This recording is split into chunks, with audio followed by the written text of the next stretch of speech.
I met him,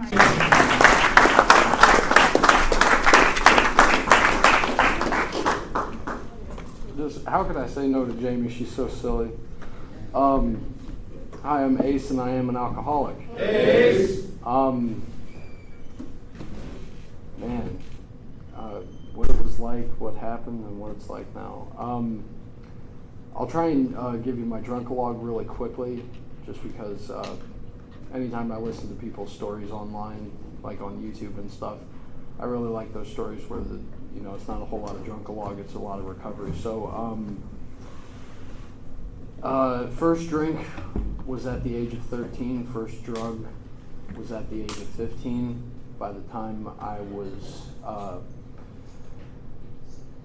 16, I was pretty much daily using or daily drinking, whichever I could get my hands on. And I'm not really a picky person whenever it came to drugs or alcohol. It was basically whatever you have that's going to make me feel other than my normal sober self.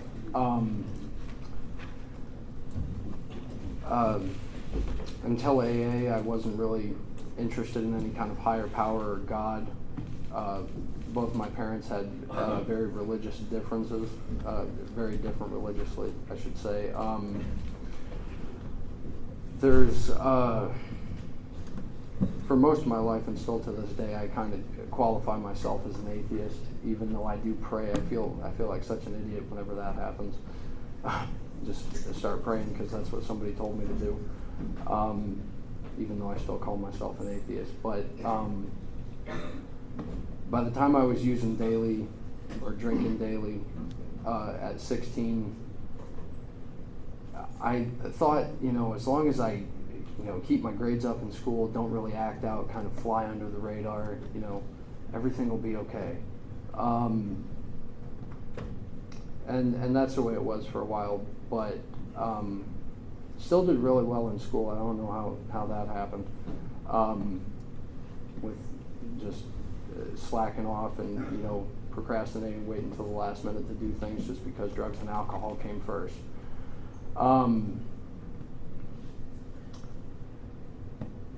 By the time I graduated high school, I pretty much knew that I was a drug addict and an alcoholic, but I didn't want to admit it to anybody, and if anybody accused me of it, I denied it.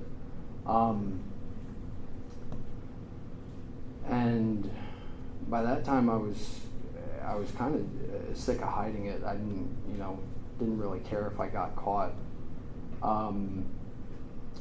But I was pretty lucky not getting caught or getting into too much trouble. But by 18, I moved out of my mom's house, but wasn't raised by a single mother. I should tell that part. She's great. Some of you have met her.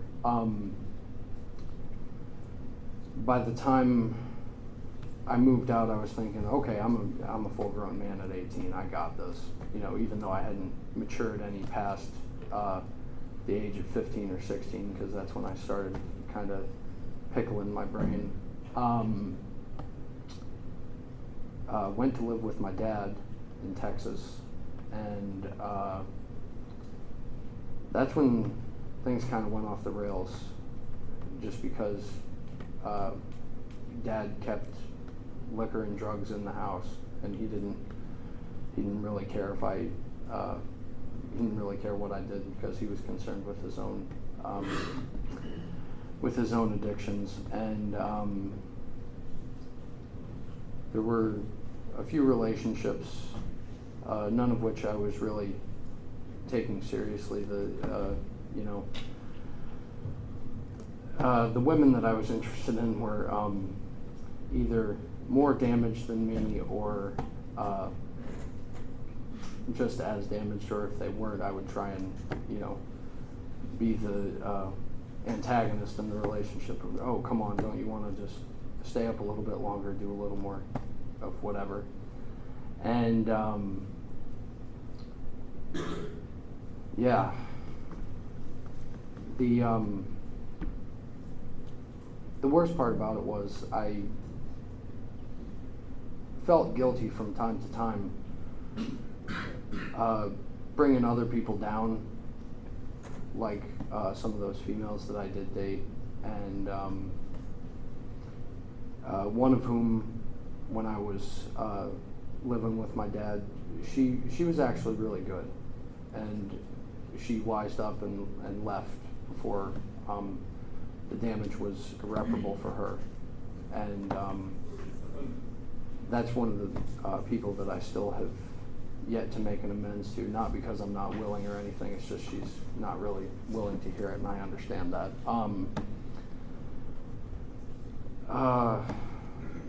Let's see, until I was 21, I lived with my dad, and then through personal differences, I kind of moved out on my own, but still was not mature enough to handle life on life's terms, was not mature enough to really hold down a job. I was doing odd jobs left and right, you know. Sometimes I wouldn't show up, and you know, employers don't take that, I mean, they don't put up with that for too long. And there was one time I found a power greater than myself once I got back to North Carolina, and that was in between 21 and 22. Got back here to North Carolina. I was living in the mountains, and that higher power, her name was Ariel, and we dated for quite a while, and she was one of the ones that was right on a par with me. She could keep up with pretty much everything I could do as far as drugs and alcohol were concerned, and it was one of those situations where it was fun until it wasn't, and I should also say that she was more functional than I was, because she was the one that actually provided both of us with a place to live, you know, so I wouldn't have to be couch surfing or living out of my car. And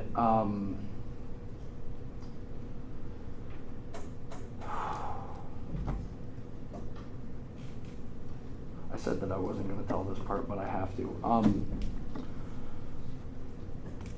There was the part when it was fun until it wasn't, was when one morning I woke up and she didn't, and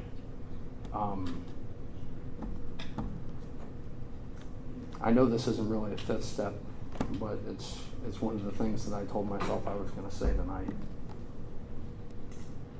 Is I felt I didn't really feel anything because I was so inebriated at the time, and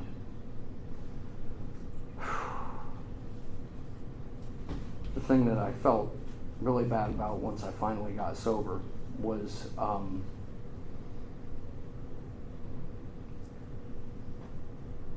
at the moment I didn't, or in that moment I didn't feel, the only thing that I really was worried about was where was I going to sleep that night. I wasn't worried about the fact that I just lost, you know, the woman that I thought was actually the one, and I did love her as much as somebody in that state could love somebody else. But anyway, that kind of escalated the drinking and the drug use, because, you know, as an alcoholic, I'll find any reason to drink or use drugs, and I'll just say, oh, that's why I did it. It wasn't me. It was, you know, it was the situation. It was the circumstance. And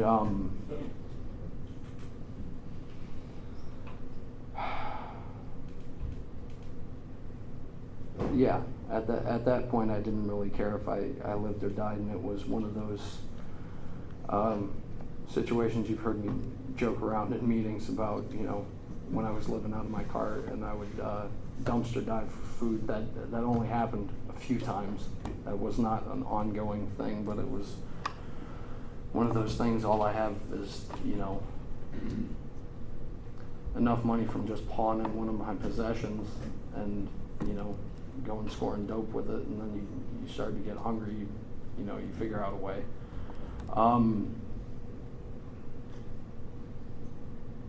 I wish that I could talk about some of my other addictions, just because there's more than just drugs and alcohol, but this is AA, so I'll limit that.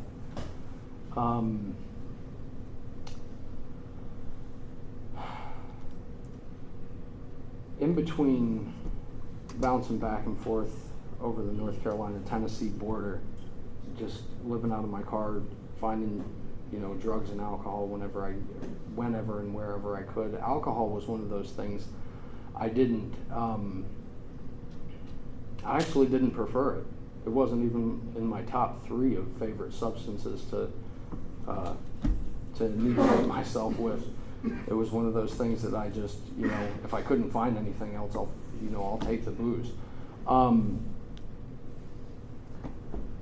But by the time I was 24, I wasn't drinking to get drunk anymore. I was drinking to black out. I was drinking to pass out. I didn't. There was one time I got in a minor crash, thankfully, with my car. Nobody else was involved. It was just me. Little word to the wise: if you're thinking about going out, do not trip acid and drive a car.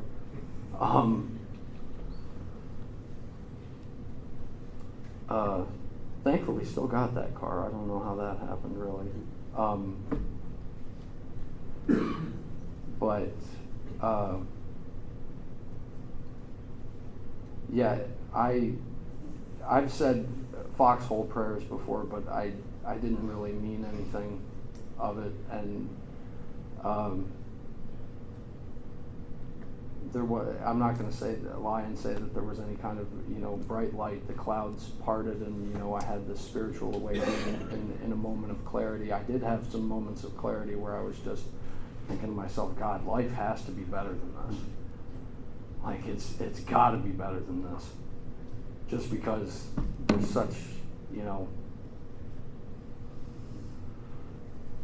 such a pain, and most of it I was putting myself through it. And it didn't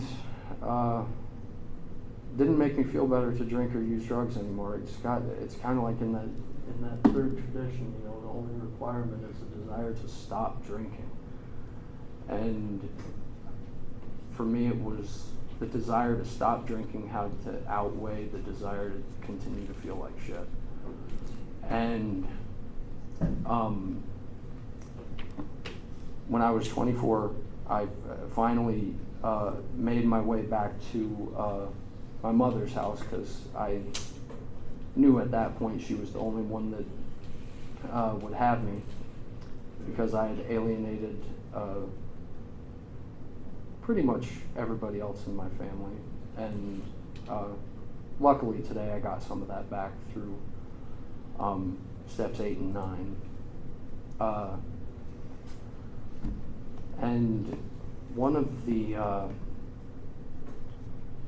my biggest moment of surrender, I think, was when I showed up at my mom's doorstep.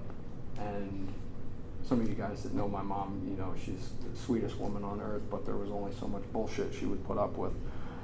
And I just said, I need help. I can't stop. And there's, will you help me? And she just said, okay, this is what we're going to have to do. You're going to have to go to detox, and whatever they tell you to do, you do it, because they're the professionals. You don't know how to take care of this, you just said so. And I agreed to that. And I didn't want to surrender. It hurt like hell. But I knew whatever had to come would be easier than what I was going through. And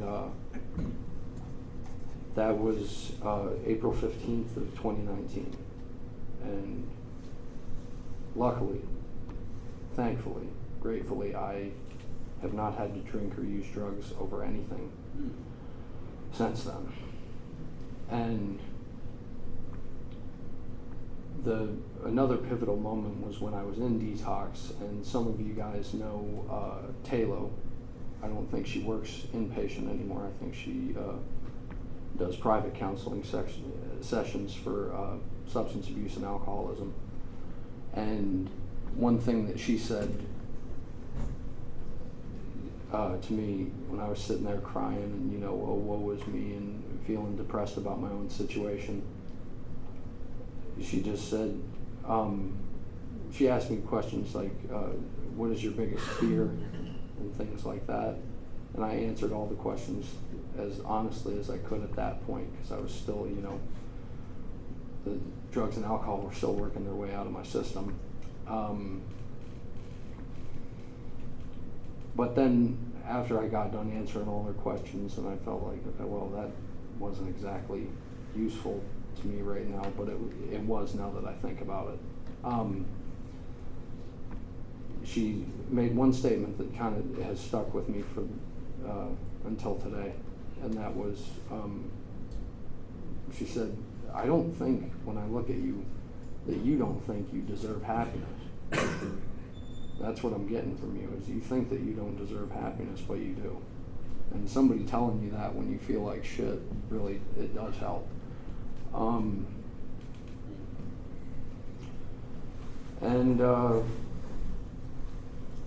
She just said, she was actually the first person that 12-stepped me and said, how would you like to go to some of the AA meetings that the guys bring in here? And I just said, I don't know if it's going to help because I'm an atheist. And I knew that, AA and higher power and all that stuff. And she just said, you don't have to believe in God to go to AA. It's not like you walk in the room and say you're an atheist and you spontaneously combust. And which I'm very grateful for that. Anyway, I remember the first one that I went to. It was Seth and George, who are still sober today, and I wonder why. Doing service work like that was awfully good of them to do that.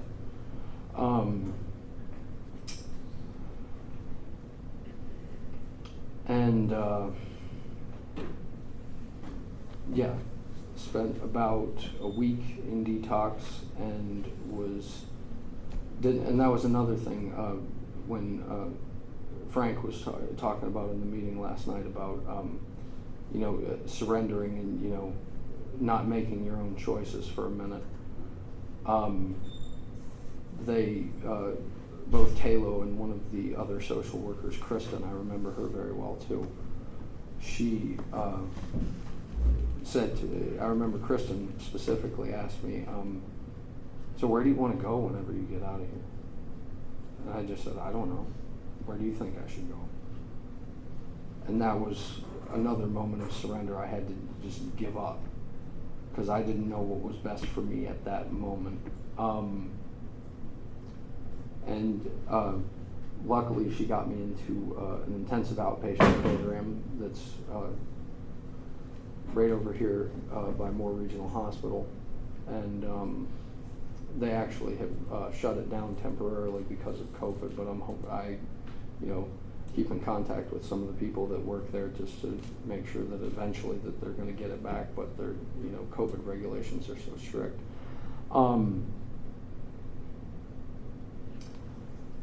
One of the things that I thought was odd about that is it was a treatment center that didn't house you and feed you. They kind of do group therapy sessions dealing with trauma, depression, as well as alcoholism and substance abuse. That was their main thing because they were interested in treating the real reason why you want to drink. And at first I resented them because they kind of tricked me into working the steps before I even knew anything about AA, really. And because they would give us these journals and they just said, anytime you're feeling pissed off at somebody, or you're worried about something, you're afraid of something, or you're feeling just any old way, just write it in there, good, bad, and ugly. Just write it in there, and then you're going to share it in our group sessions. And that's very similar to step work, and just not. It's a little bit different of a structure, but it was what I needed to do, and I'm grateful that they steered me in that direction. I'm also grateful that I became humble enough in those moments to take some direction.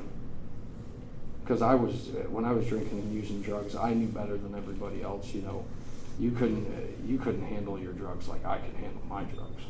Like you couldn't possibly drink as much as I drank, and I know that that's bullshit. That was just false ego ringing out, and yeah, went to that outpatient treatment center. Their whole goal was we're going to keep you here from 9 a.m. to 3 in the afternoon, and we're going to delve deep into your psyche. We're going to find out what makes you tick and what makes you mad, what makes you happy, and anything that will be helpful to you in your recovery from whatever. We're going to stick to that. And it did help a great deal, and for the first week I was there, they just kept saying to me, you know, I noticed in the paperwork that you're filling out, you are being honest, because you're saying that you're not going to any meetings.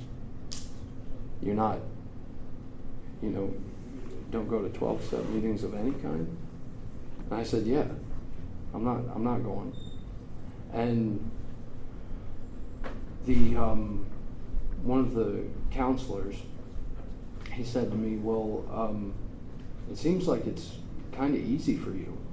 How do you explain that then? You told me that, you know, you were living out of your car and you couldn't stop, and then all of a sudden you just stopped. What was it?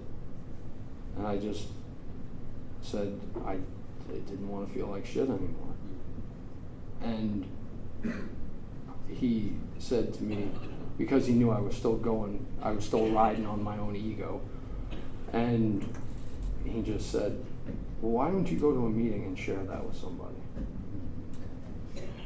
Because somebody else might need your help. And then I was thinking, why would they need my help? I'm such a fuck up. And that was, you know, still cycling through that self-pity. And that was after about a week and a half to 2 weeks, somewhere in there, of being in the treatment center. They finally broke me down enough so I would walk into a meeting, and it was actually this exact meeting that I came in, and I sat in the back, and I was, you know, I showed up just a little bit late, and I left early. I had a game plan, you know. Nobody better talk to my ass.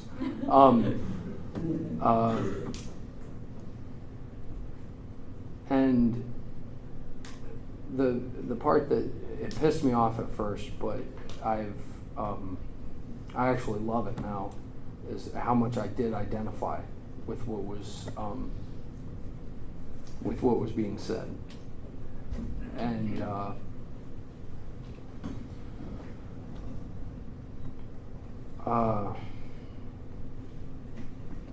man, it was funny, and I started coming to meetings regularly. Didn't have a sponsor until after I got out of the treatment center, because when I was going to the treatment center, their whole goal, whenever you leave there at 3 in the afternoon, they want you to, or before 9 a.m., they either want you to show up at one of the early meetings or they want you to show up at the night meetings. Just show up to a meeting every day if that's your problem, alcohol or drugs.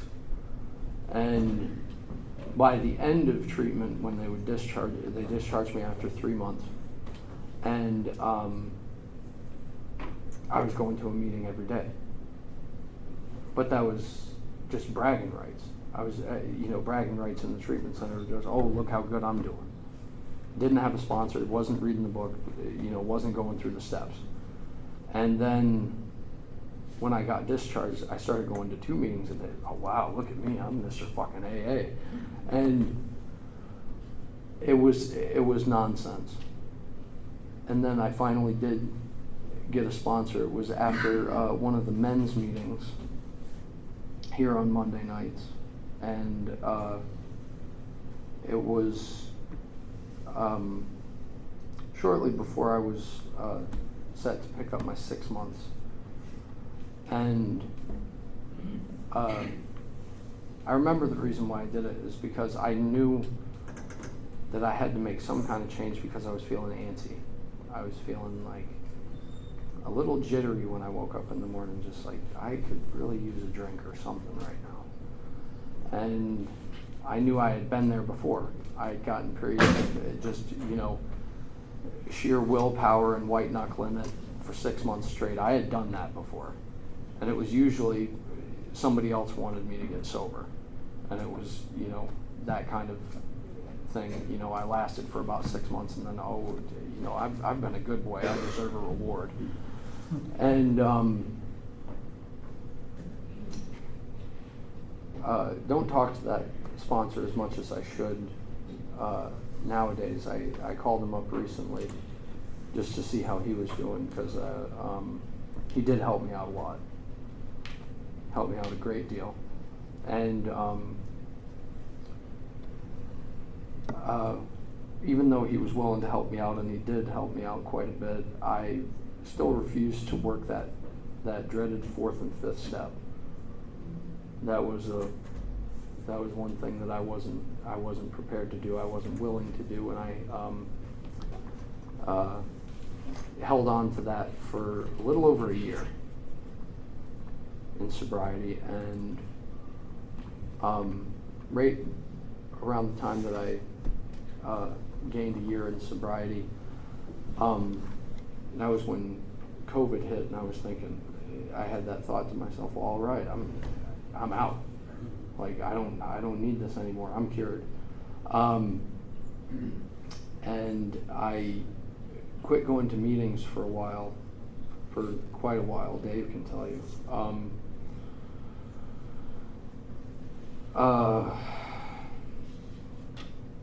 And I was,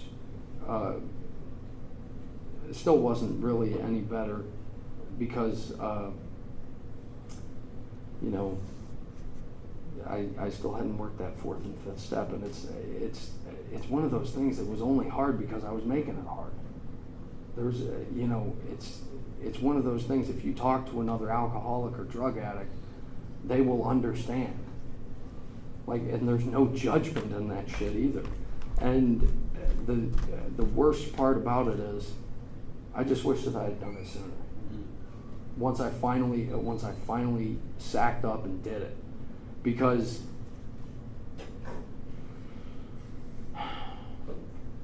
it was about a year and a few months. COVID hit. I quit going to meetings altogether. Every now and again I did a Zoom meeting, and I hated doing that shit. It didn't feel like this. And I was, the best word for it would be overutilizing my therapist. I was seeing my therapist sometimes twice a week, and that's way too much, for me anyway.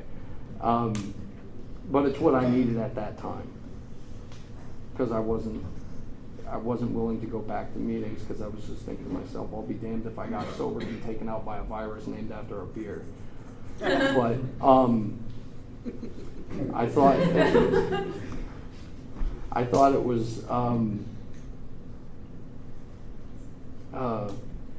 was really interesting, because my therapist was just saying, well, if you're really thinking about drinking, and it's some of that stuff that your sponsor said in your inventory, you can talk to me about it, because I'm bounded by law. I can't tell anybody. If I tell anybody your secrets, you can sue my ass off. I was just like, okay, let's do it then. And he just said, take as much time as you need.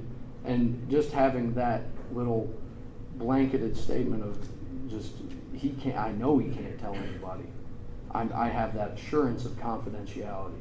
I needed that because my own trust issues I had such bad trust issues that I did my inventory in 2 weeks, which is the standard that any sponsor will give their sponsee. That's what my first sponsor gave me, and I just slacked off and completely put it off and refused to do it. And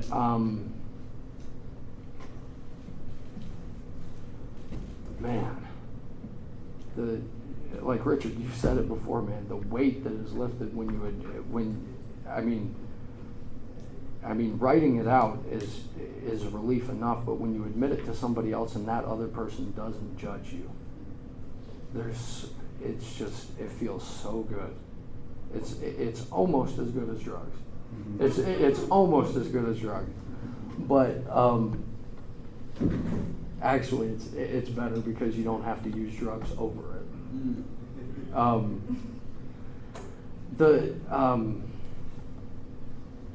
The really interesting thing, though, was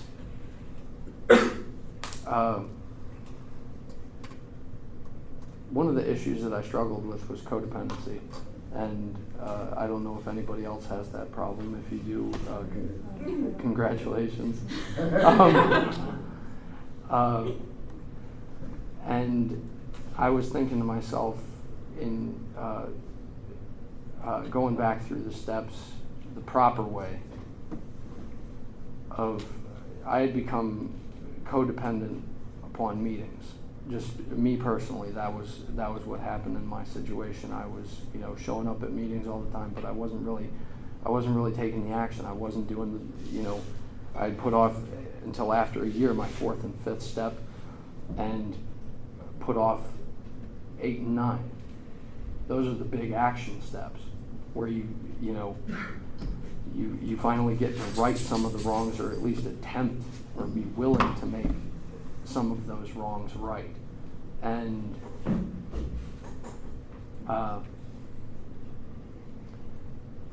one of the people that helped me realize that was my mother. She was just like, you're going to a meeting all the time.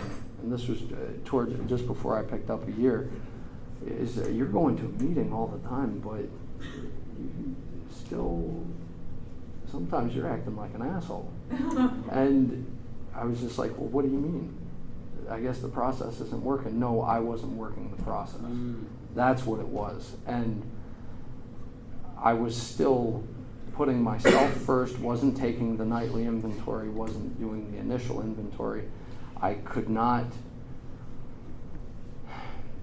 really put any of the tools into action, even though I knew what I needed to do. And one of those things was getting some closure with my ex that had died, and releasing that resentment that I had on myself, that I was still walking guilty, carrying all that shit. And spreading somebody's ashes does help with that, by the way. At least it did for me. And also picking, her favorite spot, not my favorite spot.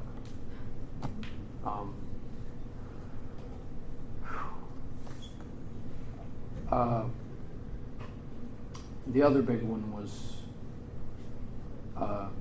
making an amends to both of my parents. And a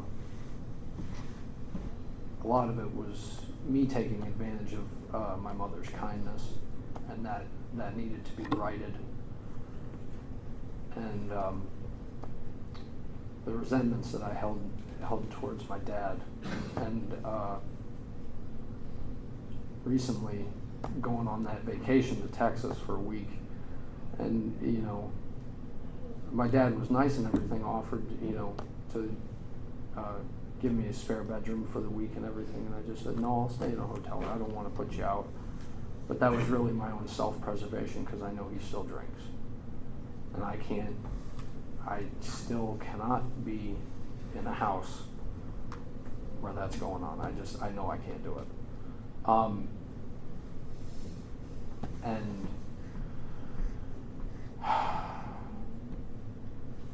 I mean, I was talking about this with Dave. Minor miracles. I mean, they do exist. And one of the minor miracles, I stayed in a hotel for a week and I didn't trash the fucking place. And 2 was spending time with my dad over that week, and we didn't get into an argument once.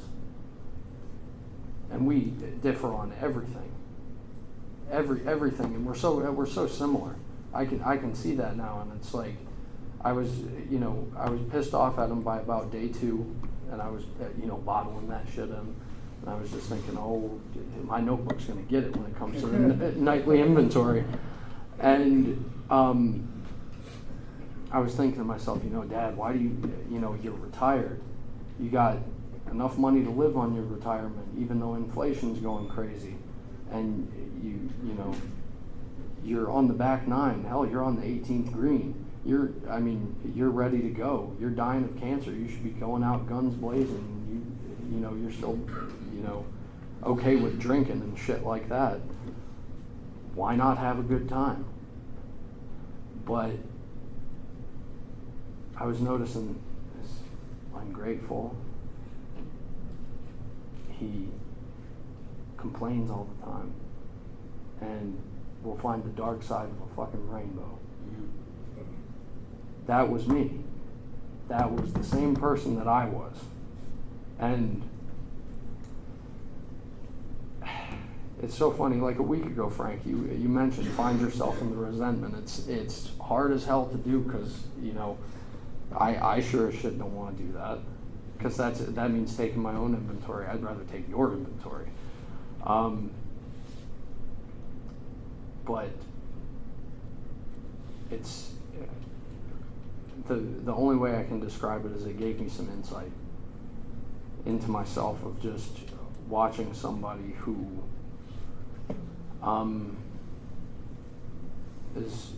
is not happy, and that's okay. That's his business. It's not my pasture, not my bullshit. I just have to worry about being a better person than I was yesterday, and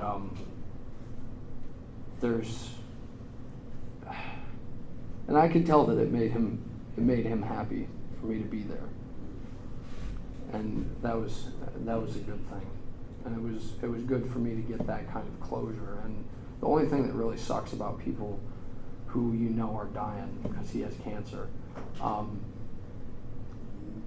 is it seems it's kind of a good thing and a blessing, or it's kind of a good thing and a bad thing at the same time, is when people are usually like that, they I've noticed that they come to terms with it before everybody else does. So it kind of sucks for the rest of us who love that individual, but it's good for them because they're able to accept it. So it's one of those conflicting feelings that I deal with. But the one thing that I wanted to mention was during the pandemic was a really tough time, because I made the choice to not come to meetings, and I would on a fairly regular basis I would walk around with my original white chip that I picked up, just because I needed to recommit myself to a 24-hour plan of I need to make sure that I keep my head on straight so I don't fuck up. And one of those things,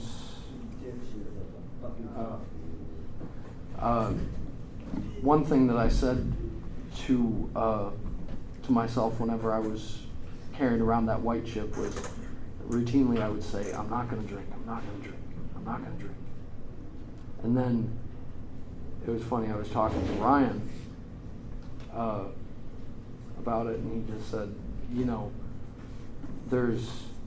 if you have that thought of I'm going to drink, I'm going to do some drugs, there's something wrong. But also, if you're thinking all the time, I'm not going to drink or I'm not going to use drugs, there's also something wrong. Something that's going on that you're not dealing with. And he's right. And one of those things was me not being responsible enough, taking my own action. And one of the things that helped keep me sober during the pandemic was those online speaker meetings. And one of them that I highly recommend is Danny Trejo, went from death row inmate to Hollywood movie star, all because of AA. That's some impressive shit. And one thing he talked about was, in his speech that I could identify with, is every good thing that happened in his life was a result of helping someone, a direct result of helping somebody else. And I agree with that, because when I actually got to thinking about it, that was me. Some of you guys know I used to work down at the convenience store just around the corner. Whenever I first got sober, I started working a job at Food Lion, kept the damn job, and actually left there on good terms, and when I left, I had another job lined up. Could you imagine that? And when I didn't like that job that I went to after Food Lion, after a meeting, I was down in the gas station, and I was talking to the clerk there, and they had just received a truck, and I was just like, well, is it against the rules? Can I help you put some of that shit away? I come in here all the time. I know where everything is. And I was helping her out, and then before the night was over, she just said, do you want a job? And I needed a better job than the one that I had. That's right around the corner from the Wild. Like, I couldn't explain that. And the same thing happened when I got the job during the pandemic at the pet store, and that also helped me out a lot. Staying sober, working with animals.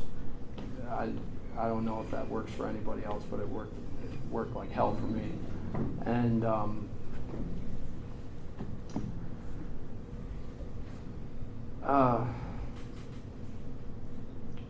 there's lots of negatives that I could point out in my life, but I'm grateful for AA to give me the choice, and it's not necessarily a choice to not drink or not use drugs.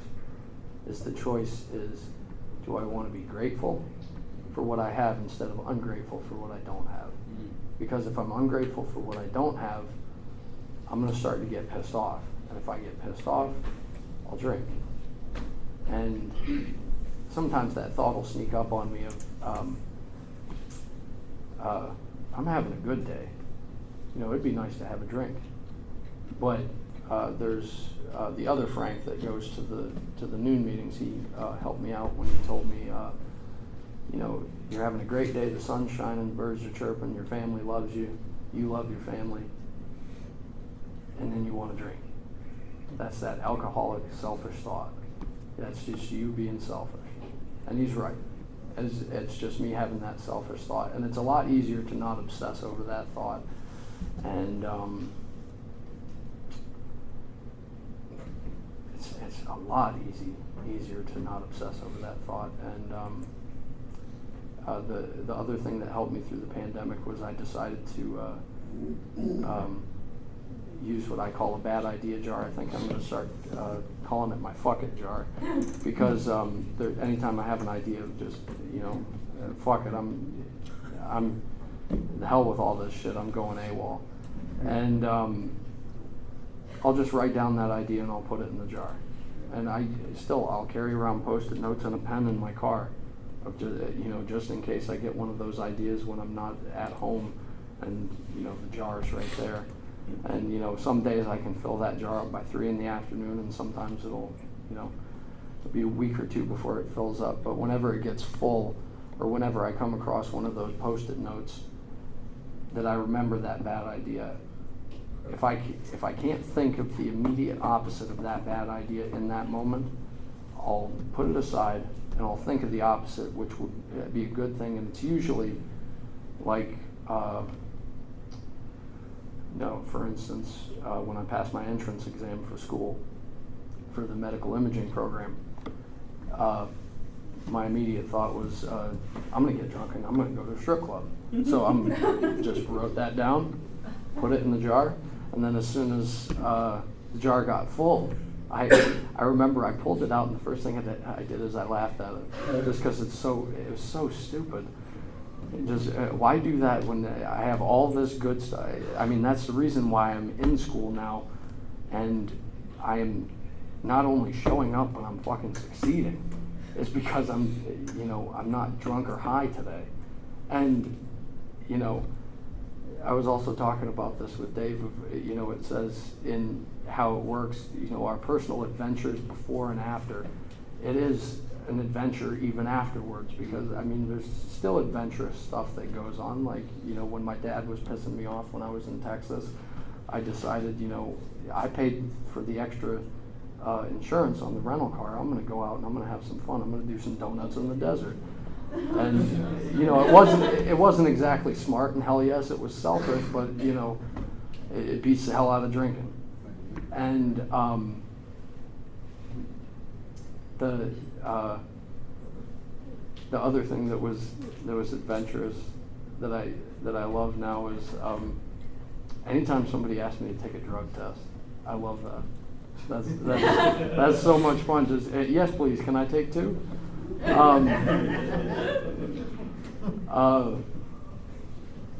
But anyway, I've rambled on for long enough. I just can't tell you how grateful I am, and you guys help me out so damn much. And if anybody's having trouble, do not leave this meeting without talking to somebody. And the thing that they always said to me at the beginning was,